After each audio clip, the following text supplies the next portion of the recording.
తెలంగాణ ప్రభుత్వం ప్రతిష్టాత్మకంగా చేపట్టిన ఎల్ఆర్ఎస్ కార్యక్రమాన్ని అధికారుల నిర్లక్ష్యం కారణంగా నిర్వీర్యమవుతోంది.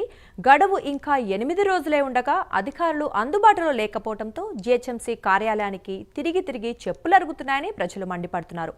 దీంతో ఎల్ఆర్ఎస్ ఎవరికి కట్టాలంటూ కాప్రా జీహెచ్ఎంసీ అధికారులపై అసహనం వ్యక్తం చేస్తున్నారు.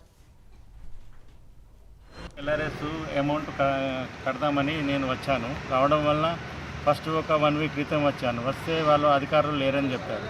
ఇంకా నెక్స్ట్ టైం కూడా రావడం జరిగింది. నెక్స్ట్ టైం వస్తే వాళ్ళు ఏమన్నారు, ఇంకా మీ అమౌంట్ జనరేట్ కాలేదన్నారు. మళ్ళీ నెక్స్ట్ టైం వస్తే కూడా అధికారులు ఎవరు సీట్లో ఉండట్లేదు, స్పందించటం ఈ విషయంలో ఎల్ఆర్ఎస్ విషయంలో స్పందించడం లేదు, అమౌంట్ చెప్పట్లేదు. ఆల్రెడీ ఎల్ఆర్ఎస్ స్టార్ట్ అయ్యి ఇప్పుడు 22 డేస్ అయిపోయింది. మరి మా పరిస్థితి ఏంది? ఇప్పుడు ఎల్ఆర్ఎస్కు మార్చి 31 అన్నారు. మార్చి 31 దగ్గరలోనే ఉన్నది. అయినా కానీ వీళ్ళు అధికారులు ఈరోజు కూడా వస్తే కూడా ఈరోజు కూడా ఎవరు సీట్లో లేరు. టీపీఎస్ టౌన్ ప్లానింగ్ ఆఫీసర్ లేరు, ఎవరు లేరు. ఎవరు దాని విషయంలో ఏమీ చెప్పట్లేదు. ఇక మాకు చాలా ఈ విషయంలో చాలా ఇబ్బందిగా ఉన్నది.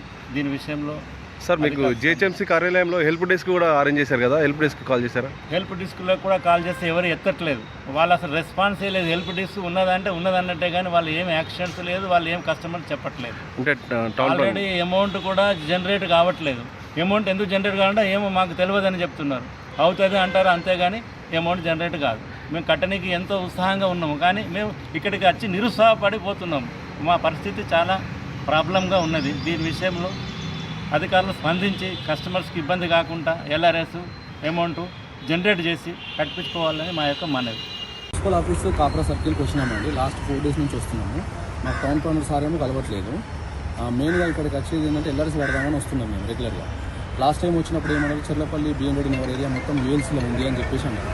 యూఎల్సీలో వేస్తారు మాది, మేము కావాలంటే మీకు ప్రూఫ్ ఇస్తాము అని చెప్పేసి నేను చెప్పిన తర్వాత ఏమన్నారు, ఎంఆర్ఓ ఆఫీస్కి వెళ్ళాము. ఎంఆర్ఓ ఆఫీస్ అక్కడ సులోచన మేడం అన్నది, రా మేడం దగ్గరికి వెళ్తే వాళ్ళ గురించి మేము ఎన్ఓసి ఎట్లు ఇస్తాము, 229 టు మీది 246 ఉంది, అందులో ఏదో ఒకటి యూఎల్సీ ఉంది, కొన్ని ప్రొహిబిటెడ్ ప్రాపర్టీస్ ఉన్నాయని చెప్పారు. అన్న తర్వాత సరే అని వెళ్ళి సబ్ రిజిస్టర్ ఆఫీస్కి వెళ్ళి అప్లై చేసి ఈ కాపీ తీసుకొచ్చాము. ఈ కాపీ తీసుకొచ్చినాక వాళ్ళు హైలైట్ చేసి ఇచ్చారు సబ్ రిజిస్టర్ ఆఫీస్లో. ఇచ్చిన తర్వాత దాన్ని కూడా తీసుకుని వచ్చిన తర్వాత చూపించినాం. ఇక్కడ ఏమనంటే, సార్ మేము పేమెంట్ కట్టాలి అని వస్తే ఇక్కడ పేమెంట్ తీసుకునే వాళ్ళు ఎవరు లేదు. ఒకవేళ కడితే కట్టండి, మీ ఇష్టం, లేదు అంటే కట్టకండి, రెండు మీదే ఆప్షన్, చాయిస్. మాదైతే చాయిస్ ఉంది అని చెప్తున్నారు వాళ్ళు డైరెక్ట్గా. కడితే గిట్టా మరి మేము కట్టిన తర్వాత మాకు ఖచ్చితంగా ఎల్ఆర్ఎస్ వస్తుందని మేము అడిగితే అది మా చేతులు ఏముంటుంది అని చెప్పేసి మున్సిపల్ డిపార్ట్మెంట్ వాళ్ళు చెప్తున్నారు.